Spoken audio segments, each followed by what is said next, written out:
5 seconds. Start. Tamil Nadu சட்டமன்ற பேரவையில் நிதி ஒதுக்க மசோதாவின் மீது நடைபெற்ற விவாதத்தில் கலந்து கொண்டு மாண்புமிகு முதலமைச்சர் பதில் உரை ஆற்றியதாவது: தலைவர் அவர்களே, இந்த நிதியொதுக்க மசோதாவின் மீது பேசிய உறுப்பினர்கள் பல கருத்துக்களை தெரிவித்திருக்கிறார்கள். அவர்களில் பெரும்பாலானோர் எனக்கு பவள விழா வாழ்த்துக்களை தெரிவித்திருக்கிறார்கள். அந்த வரிசையில் பேசிய உறுப்பினர் ஒருவர் இந்த பவள விழா ஆண்டிலே தனது தொகுதியிலே ஒரு பல்கலைக்கழகம் தொடங்கிட அரசு முன்வர வேண்டுமென்று கோரிக்கை வைத்தார். இது பவள விழாவின் தொடக்கம். பவள விழாவினுடைய நிறைவு விழாவின் போது மாண்புமிகு உறுப்பினருடைய கோரிக்கை பரிசீலிக்கப்படும் என்பதை மகிழ்ச்சியோடு தெரிவித்துக் கொள்கிறேன். கடந்த சில நாட்களாக நடைபெற்ற விவாதங்களில் பங்கு பெற்று உரையாற்றிய உறுப்பினர்கள் வைத்த கோரிக்கைகளின் அடிப்படையில் மாண்புமிகு அமைச்சர்கள் தங்களது துறை சம்பந்தமான அறிவிப்புகளை வெளியிட்டிருக்கிறார்கள். அந்த அறிவிப்புகளாக மட்டும் நின்றுவிடாமல் அவை அனைத்தையும் நிறைவேற்றிடும் வகையில் உரிய அரசாணைகளை இம்மாத இறுதிக்குள் வெளியிட அனைத்து நடவடிக்கைகளை அரசு எடுத்துள்ளது என்பதை பெருமையோடு சுட்டிக்காட்ட விரும்புகிறேன். அரசு ஊழியர்களை பொறுத்தவரையில் மத்திய அரசுக்கு இணையான ஊதியத்தை மாநில அரசு பணியாளர்களுக்கும் வழங்கிடும் வகையில் மத்திய அரசு கூடுதல் உதவித்தொகையை மாநிலங்களுக்கு வழங்க வேண்டுமென்று நான் மத்திய அரசால் நியமிக்கப்பட்டிருக்கிற குழுவிடம் கோரிக்கை வைத்திருக்கிறேன். அந்த கோரிக்கையை பரிசீலித்த அந்த குழு உரிய பரிந்துரையை மத்திய அரசுக்கு செய்திருப்பதை உங்கள் அனைவருக்கும் தெரிவித்துக் கொள்கிறேன். விலைவாசியை பொறுத்தவரையில் இந்த ஆட்சியிலே உயர்ந்துவிட்டது என்று எதிர்க்கட்சிகள் குற்றம் சாட்டி வருகின்றனர்.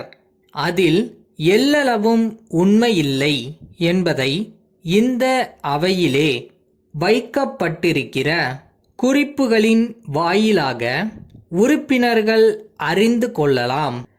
ஏழை எளிய மக்களை எந்த வகையிலும் பாதிக்காத வண்ணம் அரசு அவ்வப்போது உரிய நடவடிக்கைகளை எடுத்து விலைவாசியை கட்டுப்பாட்டிற்குள் வைத்துள்ளது என்பதை நீங்கள் அனைவரும் எளிதில் அறிந்து கொள்ள முடியும். அடுத்ததாக இங்கே பேசிய எதிர்க்கட்சி உறுப்பினர்கள் அண்மையில் நிகழ்ந்த கள்ளச்சாராய சாவுகள் குறித்து தங்களது கவலையை தெரிவித்திருக்கிறார்கள். இது போன்ற நிகழ்வுகள் எந்த ஆட்சியிலும் நடைபெறலாம். எந்த ஆட்சியில் இது நடைபெறுகிறது என்பதை நாம் பார்க்காமல், கருத்து மாச்சரியங்களுக்கு இடம் அளிக்காமல், அனைவரும் ஒருமித்த கருத்தோடு கள்ளச்சாராயத்தை ஒழிக்கின்ற பணியிலே ஈடுபட வேண்டுமென்று நான் கேட்டுக்கொள்கிறேன். அப்படி அனைவரும் இதிலே ஒத்துழைக்க முன்வந்தால் உறுதியாக நாம் கள்ளச்சாராயத்தை முற்றிலும் ஒழித்துவிட முடியும். அவையில் உரையாற்றிட வாய்ப்பு இல்லாத உறுப்பினர்கள் தங்கள் தொகுதி சம்பந்தமான விவரங்களை தலைவரிடம் எழுதி கொடுத்தால் அவை உரிய துறையின் மேல் நடவடிக்கைக்காக அனுப்பி வைக்கப்படும். வணக்கம். அன்புள்ள லீலா, நீண்ட நாட்களுக்குப் பின் உனக்கு இந்த கடிதம் எழுதுகிறேன். எனது கடிதத்தில் உனக்கு ஒரு முக்கியமான விஷயத்தை எடுத்துச் சொல்ல விரும்புகிறேன். பொதுவாகவே நீ சாதுரியமாய் பேசுவதிலும் பழகுவதிலும் தேர்ச்சி பெற்றுள்ளாய். எந்த காரியத்தை நீ எடுத்து கொண்டாலும் அதில் முழு ஈடுபாடுடன் செய்வதால் அதில் உனக்கு நிச்சயம் வெற்றி ஏற்படும். நீ எழுதிய கடிதத்தில் பட்டப்படிப்பில் முதல் வகுப்பில் தேர்ச்சி பெற்றதை குறிப்பிட்டுள்ளாய். தற்போது நீ தட்டெழுத்து, சுருக்கெழுத்து படிக்க ஆரம்பித்திருப்பது அறிந்து மிக்க மகிழ்ச்சி.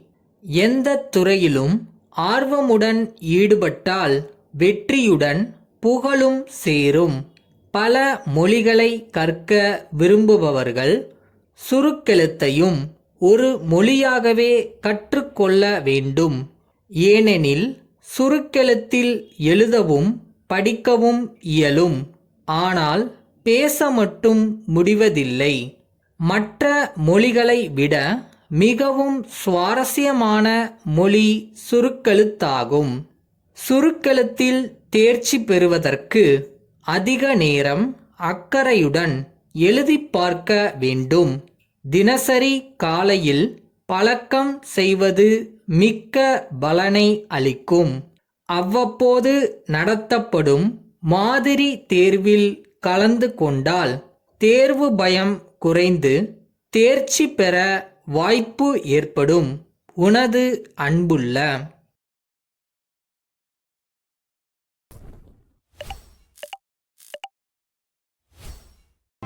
இதுதான முடிவு பண்ணிட்டா நீ எந்த பாதையில் போகணுன்றத அந்த முடிவு தான் தீர்மானிக்கும். ஸோ டிசிஷன் எடுக்க கற்றுக்கங்க.